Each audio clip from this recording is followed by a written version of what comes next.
నువ్వే చూడు.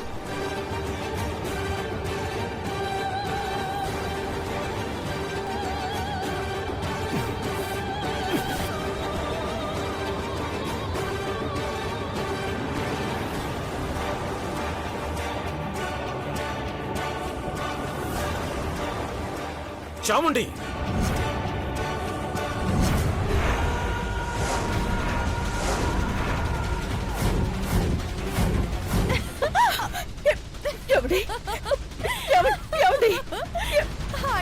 వన్స్ మీరు స్పృహలోకి వస్తే ఫస్ట్ టార్గెట్ నన్నే చేస్తారని నాకు బాగా తెలుసా ఆంటీ.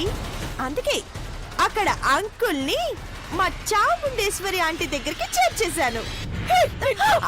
అంటే కూల్, నా సంగతి పక్కన పెట్టండి. అయ్యో పాప అంకుల్ని చూడండి, బ్లడ్ కూడా వచ్చేస్తుంది. అఖిల వీళ్ళు బెదిరించడం తప్ప నన్నేం చేయలేరు. నువ్వు ధైర్యంగా ఉండు అఖిల. ఏ చాముండేశ్వరి, నీకు పగుంటే నా మీద తీర్చుకో. పగైతే చంపితే పోతుంది శివశంకర ప్రసాద్. ఇది అహం దెబ్బతింటే వచ్చిన పగ. అంత సింపుల్ గా పోదు. అఖిలాండేశ్వరి, నిన్ను మళ్ళీ హాస్పిటల్కి రప్పించి ఆ ఇంట్లో నీ ఊసు లేకుండా చేద్దామనుకున్నాను. కానీ ఆ పని మనిషి పార్వతి పని మనిషి కాదు, ఈ ఇంటి పెద్ద కోడలు పార్వతి.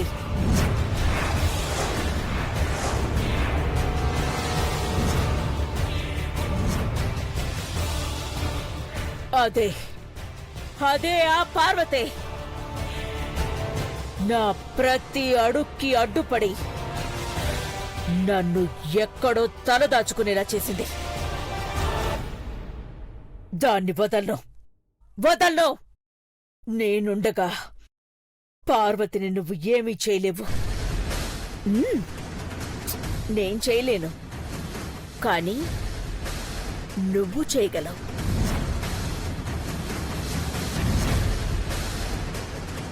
నీతోనే చేయిస్తాను. నేనిప్పుడు చెప్పే ఈ పని నువ్వు చెయ్యకపోతే మునుపట్ల దయాదాక్షిణ్యాలు ఉండవు. నీ నుదుటున సింధూరం పెట్టిన ఈ శివశంకర్ ఇక ఉండడు.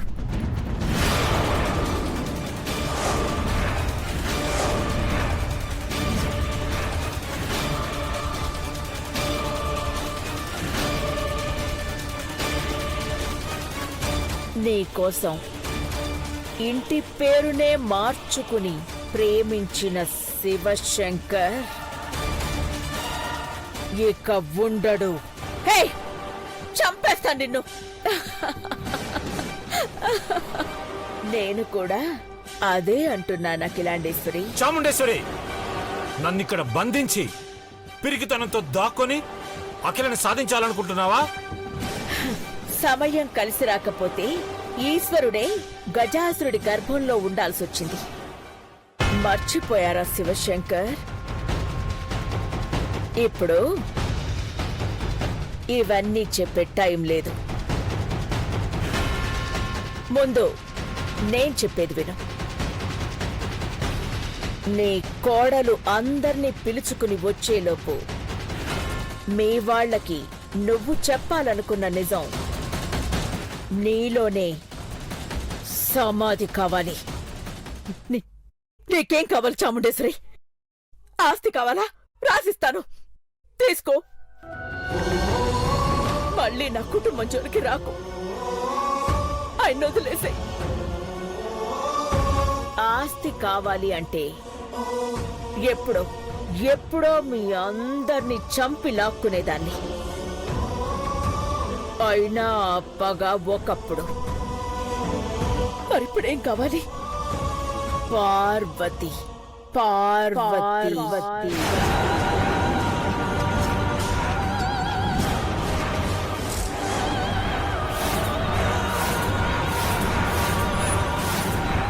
పార్వత. ఎస్, పార్వతి ఇంటి నుండి, ఆ ఇంటి మనుషుల నుండి దూరం కావాలి.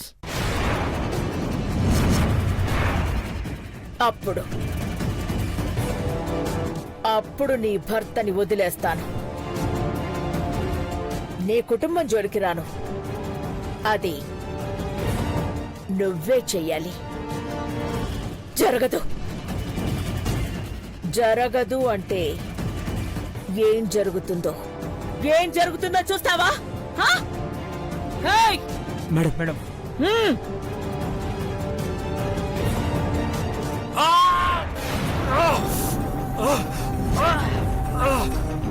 ఏమండి?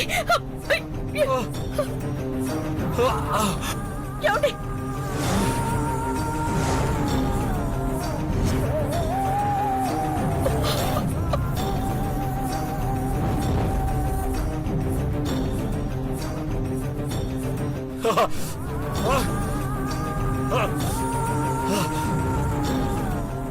అరే, ఎంత ప్రేమ! అయ్యో, బ్లడ్ చూసావా ఎలా పోతుందో?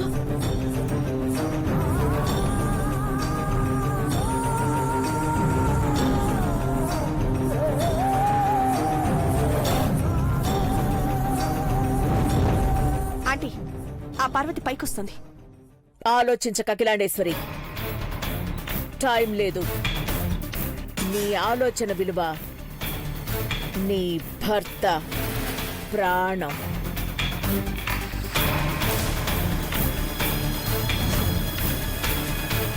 నేను చెప్పింది చేస్తావా లేదా? నేను చెక్కు, వదిలే ఏ చెక్కు. నీలాంబరి, మీ ఆంటీ మన మాట వింటుంది. భర్త మీద ప్రేమ ఎక్కువ కదా. ఓయ్, బ్యాండేజ్ వేయండి. అలాగే మేడం.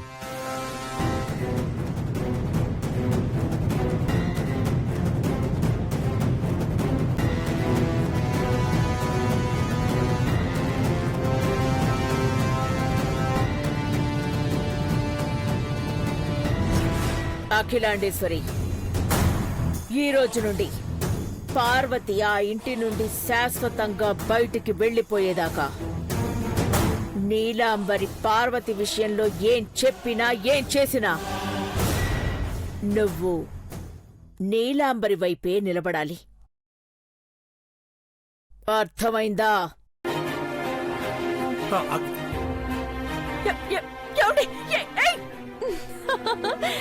ఆంటీ, చేతిలో దింపిన కత్తి అంకుల్ గుండెల్లో దింపడానికి పెద్దగా కష్టపడక్కర్లేదు. మీరు నన్ను ఎలా చూసినా నా చేతిలో ఏమీ లేదు. అంతా మీ చేతుల్లోనే ఉంది.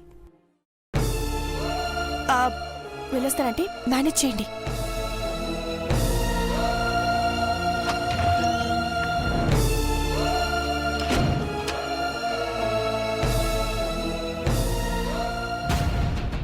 అయ్యయ్యో, పాపం శివశంకర ప్రసాద్.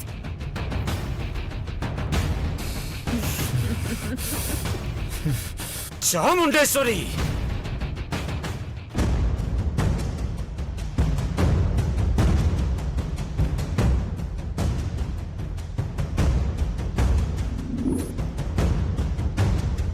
ఇన్నాళ్ళు నా కుటుంబాన్ని కంటికి రెప్పలా కాపాడిన పార్వతిని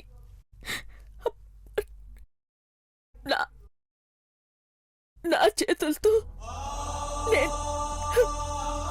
నేను ఈ ఇంటికి దూరం చెయ్యాలా?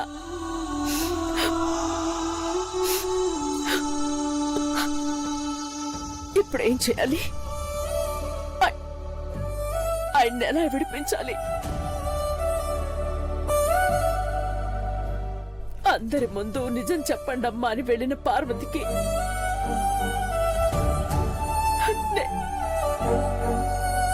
నేనేం చెప్పాలి?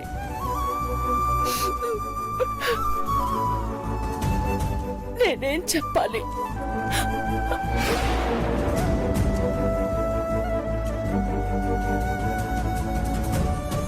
భగవంతుడా, ఏంటి నాకు ఈ శిక్ష? ఎందుకు ఎందుకు?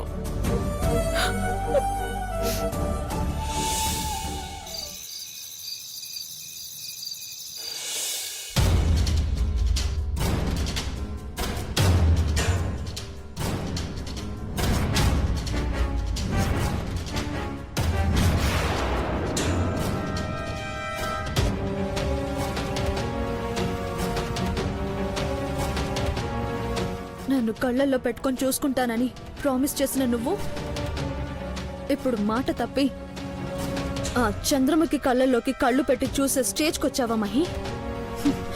ఇంకా ఎందుకు ఈ నాటకాలు? మీ బాగోతాలు బహిరంగంగానే చేయండి.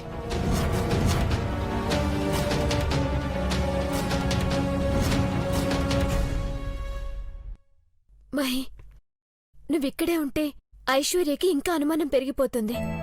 ఆ తర్వాత కన్విన్స్ చేయడానికి అవకాశం కూడా ఉండదు. పర్లేదు చంద్రముఖి, నిజం చెప్పి మరీ నమ్మించాల్సిన అవసరం లేదు. తన తప్పు తనే తెలుసుకోవాలి.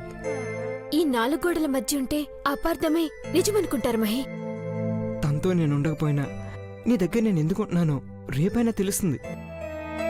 నా బిడ్డ పెరుగుతున్న చోట నేనుంటున్నా తప్పలేదుగా చంద్రముఖి.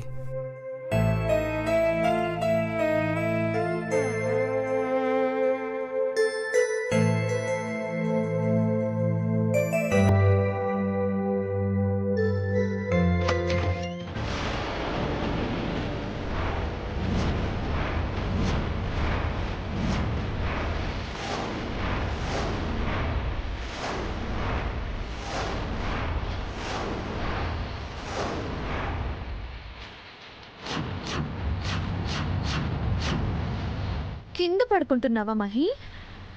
బెడ్ మీద అయితే ఇంకా బాగుంటుందేమో.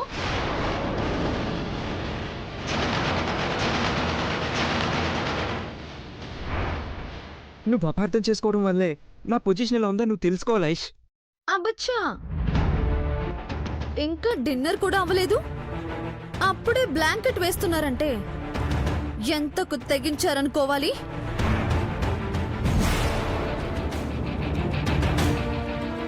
ఏమైంది ఐశ్వర్య? చూడండి ఆంటీ, వీళ్ళ విచ్చలు విడతానని కళ్ళారా చూడండి.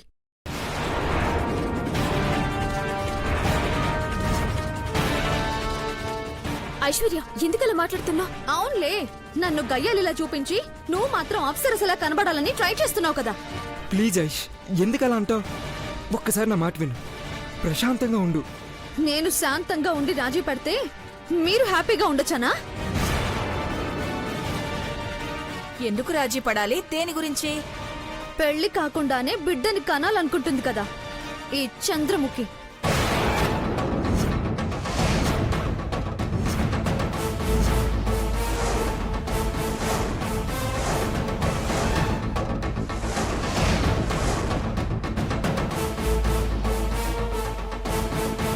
ఏం మాట్లాడుతున్నావు ఐశ్వర్య? రోజులు అలా ఉన్నాయాంటీ. సహజీవనం, లివింగ్ టుగెదర్, ఇలా కొన్ని పేర్లు పెట్టుకుని తాళి కట్టకుండానే కాపురాలు చేసే కాలం కదా.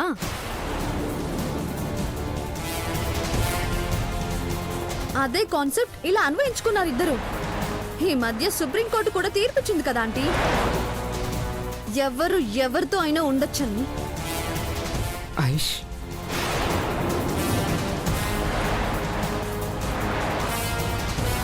రామచంద్ర, దేశం ఎటుపోతుందో అంతు పట్టడం లేదు చిన్న కోడలా. ఆ జడ్జిమెంట్ నచ్చిందని ఇక్కడ అగ్రిమెంట్ చేసుకున్నది ఎవరు? ఇంకా ఎవరంటారేంటాంటీ? బంగారు, నువ్వు ఊహించుకుందేది నిజం కాదు. అలా జరిగితే నేను ఘట్టంనేని మహేందర్నే కాదు. ఇంటి పేరెందుకు వాడి పాడు చేస్తావు? మహి అలాంటి వాడు కాదు ఐశ్వర్య, అసలు ఇలా ఆలోచించడు కూడా. దేవుడని చెప్పను కానీ నీ మొగుడని ఖచ్చితంగా చెప్తాను ఐశ్వర్య. మంచి మనిషిని ఎందుకలా ఏడిపిస్తావు? బంగారం, మన బిడ్డలు కళ్ళారా చూసుకునే రోజు వచ్చాక నేనున్నా లేకపోయినా పర్లేదు అనుకుంటాను. మహి, అలా అనకు. ఓహో, హ, ఏం ప్రేమరా బాబు ఇది. చూస్తున్నారా ఆంటీ వీళ్ళిద్దరి వ్యవహారం. నేనేం చూస్తున్నానో నాకే తెలియట్లేదమ్మా. నా కళ్ళు పేలిపోను. అసలు ఏం జరుగుతోంది ఇక్కడ? సెంటిమెంట్ తో నన్ను డైవర్ట్ చేస్తున్నాడు ఆంటీ. పుట్టబోయే బిడ్డను చూడాలంట, చూస్తానంట. వీళ్ళ వ్యవహారం చూస్తూ నేను అన్నాళ్ళు బ్రతుకుతానా? బంగారం డోంట్ టచ్ మీ. అలా మాట- చిన్నబాబు, అఖిలకొచ్చేదాకా న్యూసెన్స్ చేయకండి, వెళ్ళండి. ఐశ్వర్య, నీ కాపురాన్ని నువ్వే పాడు చేసుకోకమ్మా. ఇలాంటివన్నీ మామూలే. ఐశ్వర్య రాజీ పడిందంటే అది చావుతోనేనని తెలుసుకోండి. బంగారం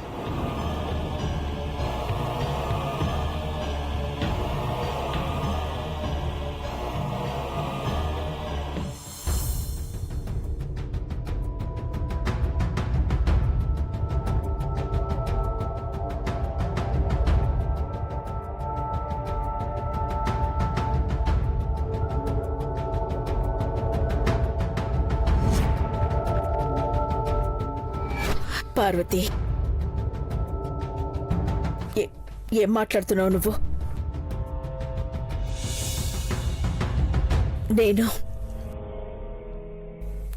నేను కాకపోవడం ఏమిటి పార్వతి? నా స్థానంలో వేరే వాళ్ళు ఉండడం ఏమిటి? పెదబాబుతో ఏం చెప్పావు? 2 నిమిషాల్లో అమ్మగారు మాట మార్చేస్తున్నారు. లేదంటే అమ్మగారిని మార్చేస్తున్నారా?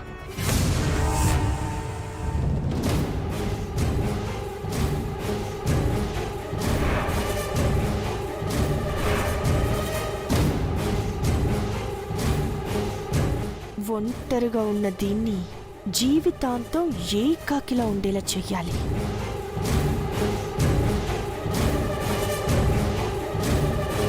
అనుకున్నదొక్కటి అయినది ఒక్కటి బోల్తా కొట్టిందిలే. ఓ పార్వతి, ఏంటలా చూస్తున్నావు? నిన్నుద్దేశించి పాడలేదులే. పాట పాడుతూ పని చేస్తే అలుపుండదని దానికోసమే పాడానులే. అవును, నీకు రామాయణం గురించి తెలుసు కదా? సీతమ్మ వారు లవకుశులను అడవిలోనే కన్నదట. పాపం.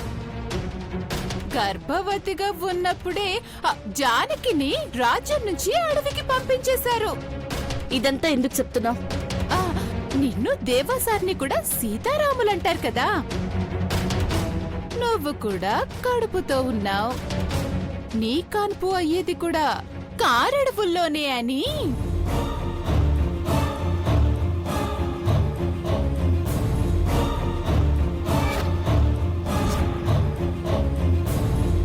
ఈ ఇంటి రామాయణంలో సీతని వదలడానికి లక్ష్మణుడు రాకపోవచ్చు. శూర్పణఖేమో కోటకి రావచ్చు.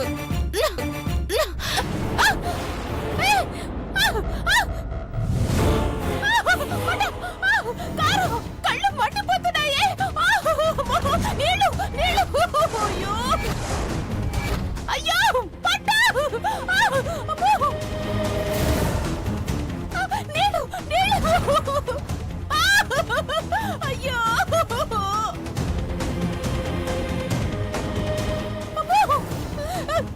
నీళ్ళు నీళ్ళు. ఇదిగో తీసుకో నీళ్లు.